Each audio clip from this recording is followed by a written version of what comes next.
So do you have a bone forming somewhere that it shouldn't? This is something that we often refer to as a bone spur. Let me explain why this may be so. To understand why bone spurs spur, we need to understand how bones work. Essentially, bones become more dense under pressure. This is why healthcare providers often advocate for individuals to do closed chains resistance training if they are at risk of bone density loss. The pressure on the bones from these exercises will help facilitate your body to build more bones to increase your bone density. So you might ask me, Manny, what does this have to do with my bone spurs? Well, bone spurs largely occurs under the same mechanism. Some of the most common areas for bone spurs to form are in your spine, they're in your shoulders, they can happen in your heels, and they can happen in your hips. Does it feel like I mentioned every joint of the body yet? Actually, no, I forgot to mention the knees. In most cases, these areas and these joints becomes more susceptible to bone spurs because the cartilage within the joints are reducing. So when the cartilage thins out, that puts more pressure on the joint. Fortunately, or unfortunately, depending on how you look at it, the pressure on the joint signals to the body that that area needs to be a bit more resilient. And your body tries to be more resilient by building more bony layers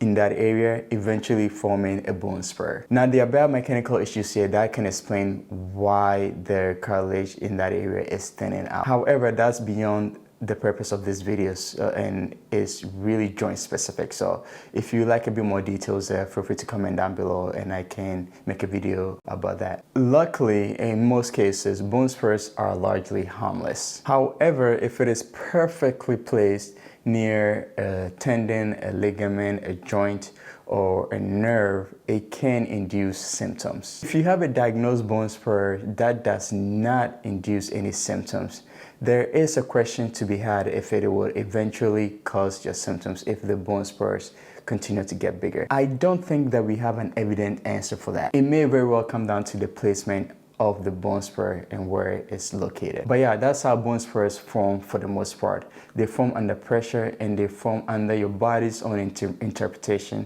of needing a bit more resilience under that specific joint. Thank you for watching. I appreciate it if you hit the like button, if you got value out of this. And of course, I would love it even more so to see you here again as I try to build an awesome community that cares about their well-being and the human body.